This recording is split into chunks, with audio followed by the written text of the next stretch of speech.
أعوذ بالله من الشيطان الرجيم.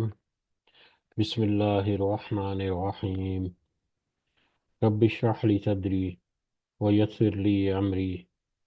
واحلل عقدة من لساني يفقه قولي. رب يسر ولا تعسر وتمم بالخير. اللهم لا سهل إلا ما جعلته سهلا وأنت تجعل الحزن إذا شئت سهلا. اللهم انفعنا بما علمتنا وعلمنا ما ينفعنا وزدنا علما. اللهم صل على محمد وعلى آل محمد كما صليت على إبراهيم وعلى آل إبراهيم إنك حميد مجيد. اللهم بارك على محمد وعلى آل محمد كما باركت على إبراهيم وعلى آل إبراهيم إنك حميد مجيد. آمین یا رب العالمین۔ آج ہم انشاءاللہ اللہ کی خاص فضل و کرم سے، اس کی خاص رحمت و توفیق سے، ریاض الصالحین کی جو جلد اول ہے والیوم 1، اس کا چیپٹر نمبر 75، اس سے آج کا سبق ہم شروع کریں گے اور کچھ احادیث کو سمجھنے کی کوشش کریں گے۔ سب سے پہلے ہم اسی کی حمد اور اسی کا شکر اور اسی کی تعریف کرتے ہیں جس نے ہمیں یہ وقت اور یہ مہلت عطا فرمائی، جس نے ہمیں یہ وسائل، یہ سہولیات، یہ ضروریات، یہ ٹیکنالوجی، یہ رزق اور بے شمار انعام و کرام اور فضل و کرم ہمارے اوپر کیا، اور خاص کر جس نے ہمارے دلوں میں یہ ڈالا کہ ہم اس بابرکت دین کو سمجھنے کی کوشش کریں۔ اللہ تعالیٰ سے دعا ہے کہ اس کوشش میں ہمیں استقامت نصیب فرمائے، اس کی صحیح سمجھ اللہ تعالیٰ ہمیں عطا فرمائے، اس کے ذریعے سے اللہ تعالیٰ ہمیں اپنی اور اپنے ساتھیوں کی اصلاح کرنے کی توفیق عطا فرمائے، اور دنیا کے ساتھ ساتھ اللہ ہمیں آخرت کی کامیابی اور بھلائی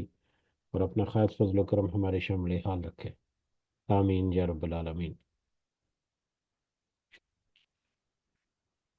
چیپٹر نمبر 75 جو کہ ہمارے سامنے ہائی لائٹڈ ہے، درگزر کرنا اور جاہلوں سے اعراض کرنے کا بیان۔ درگزر کرنا اور جاہلوں سے اعراض کرنا۔ پچھلے کچھ چیپٹر سے ہم نے دیکھا کہ حسن اخلاق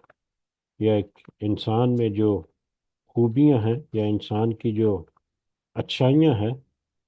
ان کو ہائی لائٹ کرنا یا ان کے بارے میں کچھ ہمیں معلومات یا نصیحتیں، اور پھر کچھ ایسی خرابیاں یا خامیاں ہیں جن کو اپنے اندر جگہ نہیں دینا، جن سے دور رہنا،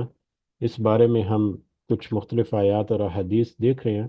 حسن اخلاق کے متعلقہ۔ جیسا کہ پچھلے جو چیپٹر ہم نے دیکھا جس میں بردباری یعنی سوچ سمجھ کر کام کرنے اور نرمی سے نرمی سے کام لینا، اور اس طرح کے دیگر ہمارے جو روزمرہ کی جو عادات ہیں، ہماری اخلاقیات ہیں، ان کے بارے میں ہم کیسے اپنے نفس کو قابو کریں، کیسے ہم اپنے نفس کے اوپر کنٹرول حاصل کریں، جو کہ ایک انتہائی اہم معاملہ ہے ہمارے اندر اچھائیاں جو ہیں ان کو اجاگر کرنے کا اور برائیاں جو ہیں ان سے دور ہونے کا۔ تو اس میں ایک یہ چیپٹر ہمارے سامنے درگزر کرنا اور جاہلوں سے اعراض کرنا۔ درگزر کر دینا، معاف کر دینا، دوسروں کی غلطیوں کو اگنور کر کے اچھے طریقے سے ان کو رسپونڈ کرنا، اس کے بارے میں کافی ساری احادیث ہم نے دیکھی اس سے پہلے بھی۔ اور جاہلوں سے اعراض کرنا، جاہل جیسے کہ اس سے پہلے کافی دفعہ تذکرہ ہو چکا کہ جاہل کے بہت سارے معنی اور بہت سارے اس کے مفہوم جو ہے وہ ہمیں ملتے ہیں عربک لنگوسٹک میں۔ اس میں ایک جاہل وہ شخص بھی ہو سکتا ہے جو چاہے ظاہری طور پر تو پڑھا لکھا ہو، لیکن وہ پڑھا لکھا ہونے کے باوجود اس علم کا فائدہ حاصل کرنے سے قاصر ہے۔ جاہل وہ بھی ہو سکتا ہے کہ جو کچھ چیزوں کو جانتا ہے اس کے باوجود اس سے وہ انکاری ہوتا ہے، اس سے وہ پردہ پوشی کرتا ہے۔ جاہل وہ بھی ہوتا ہے جو بات بات پر خواہ مخواہ سے، بغیر کسی دلیل کے، بغیر کسی ٹھوس بات کے وہ جھگڑتا بھی ہے، وہ اپنی منمانی کرتا ہے، ضد اور ہر درمی پر اتر آتا ہے۔ تو جاہلوں کے بہت سارے ڈفرینٹ پہلو جو ہیں وہ ہمیں نظر آتے ہیں۔ تو یہاں پر بھی جاہلوں سے اعراض کرنے کے بارے میں اس سے پہلے کچھ آیات جو ہیں وہ بھی ہم نے گزری ہیں قرآن مجید میں ہمارے سامنے سے، کہ وہ لوگ جو سوچنے سمجھنے کی کوشش ہی نہیں کرتے، یا کچھ سوچ سوجھ بوجھ ہونے کے باوجود جو ہٹ درمی پر اتر آتے ہیں، خاص کر وہ لوگ جب دلائل ختم ہو جائیں، جب ان کو وہ اپنی ضد اور ہٹ درمی اور انا پر ہیں، اور ان کے پاس کوئی دلیل نہیں ہے، کوئی ٹھوس بات ان کے پاس نہیں ہے جس کو وہ بنیاد بنا کر اپنی اس رائے پر یا اپنے اس عقیدے پر یا اپنے اس اپنا اس وہ جو بیان ہے اس پر وہ قائم رہیں، تو پھر وہ گالی گلوچ پہ نکل آتے اتر آتے ہیں، پھر وہ تشدد کی زبان جو ہے وہ اپنانا شروع ہو جاتے ہیں، پھر وہ بدتمیزی والے میٹر جو ہیں وہ کرنا شروع کر دیتے ہیں، کہ وہ اپنے وہ آرگومنٹ جو ہے اس سے پیچھا نہیں ہٹنے چاہتے، اور آرگومنٹ کے اوپر کھڑا رہنے کے لیے ان کو چاہے کسی بھی طرح کی کوئی بدتمیزی یا کچھ کسی بھی طرح کا کوئی کام کرنا پڑے، وہ کر گزرتے ہیں۔ تو در حقیقت یہ وہ جاہل ہیں جن کا ہمارے سامنے یہاں پر آئے گا تذکرہ، کہ اگر اس طرح کے جاہل جو ہیں وہ ان سے پالا پڑے، جو کہ چیزوں کو سمجھتے نہیں یا سمجھتے ہوئے بھی جان بوجھ کر ان سے انہی چیزوں کے اوپر اپنے آپ کو قائم رکھنے کے لیے یا اپنی بات سے نہ ہٹنے کے لیے وہ دوسروں کے ساتھ اس طرح کے معاملات کرتے ہیں، تو ان کے ساتھ ان سے تھوڑا سا اعراض ہی کر لینا، جب ہمیں محسوس ہو جائے، اندازہ ہو جائے کہ اب اگلا بندہ جو ہے اس کے پاس کوئی وہ خاص دلیل نہیں ہے، بس وہ اب ضد پر آ گیا ہے، تو اس صورت میں یہ بہتر ہے کہ اس سے وقتی طور پر کچھ کنارہ کشی یا کچھ بیک آؤٹ کر دیا جائے، کہ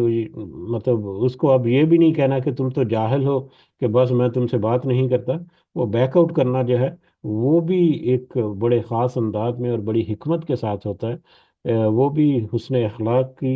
کا ہی ایک حصہ ہے، کہ بیک آؤٹ کیسے کرنا ہے، اس سے پیچھے کیسے ہٹنا ہے، اس جاہلوں سے اعراض کیسے کرنا ہے، یہ بھی حکمت، ایک بڑی حکمت والا کام ہے۔ تو بہرحال درگزر کرنا اور جاہلوں سے اعراض کرنا، اس کے بارے میں سب سے پہلے کچھ آیات، سورۃ العراف کی آیت نمبر 199، اس کا یہاں پر تذکرہ کیا، جس میں اللہ تعالیٰ نے فرمایا عفو درگزر کو اختیار کرو، یعنی معاف کرنے اور درگزر کرنے کو اختیار کرو، نیکی کا حکم دو اور جاہلوں سے اعراض کرو۔ یہاں پر بھی ہمیں اس آیت مبارکہ میں بھی بڑا واضح طور پر یہ حکم ہے اللہ تعالیٰ کا، کہ دوسروں کو معاف کر دو، ان کی غلطیوں کے اوپر پردہ پوشی کرو،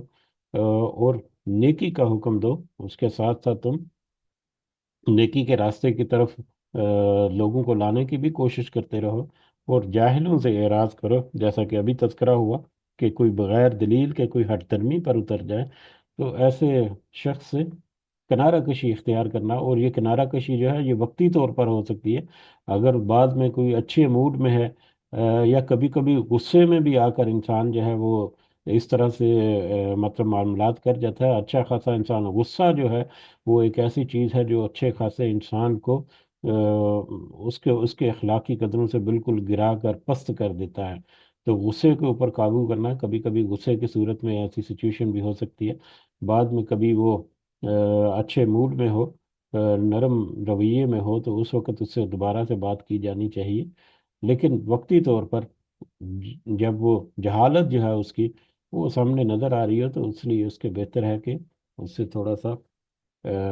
سا احتیاط کی جائے۔ بہرحال اگلی حدیث جو ہے، اگلی آیت جو ہے وہ سورۃ الحجر کی آیت نمبر 85، جس میں اللہ تعالیٰ نے فرمایا پس تو خوبی کے ساتھ درگزر کر، یعنی ان کے ساتھ بردبانہ معاملہ کر، خوبی کے ساتھ یعنی اچھائی کے ساتھ اچھے طریقے سے درگزر کر دینا۔ اب درگزر کر دینا جو ہے وہ بھی اچھے طریقے سے کرنا ہے، اگر کسی کو معاف کرنا ہے، کسی کو مطلب معاف کر دینا ہے، تو وہ بھی اچھے طریقے سے، وہ بھی غصے کے ساتھ نہیں۔ یہ بھی ایک بڑی حکمت والی بات ہے، اور یقیناً کیونکہ جیسا کہ تذکرہ ہوا کہ غصہ جو ہے وہ ایک ایسی چیز ہے جو ایک بھلے انسان کو یا بڑے ایک سمجھدار انسان کو بھی پستیوں میں لے جاتی ہے، اخلاق کی پستیوں میں لے جاتی ہے، اور غصے میں آ کر بے قابو جب ہو جائے انسان، تو وہ کچھ بھی کر گزرنے سے گریز نہیں کرتا۔ تو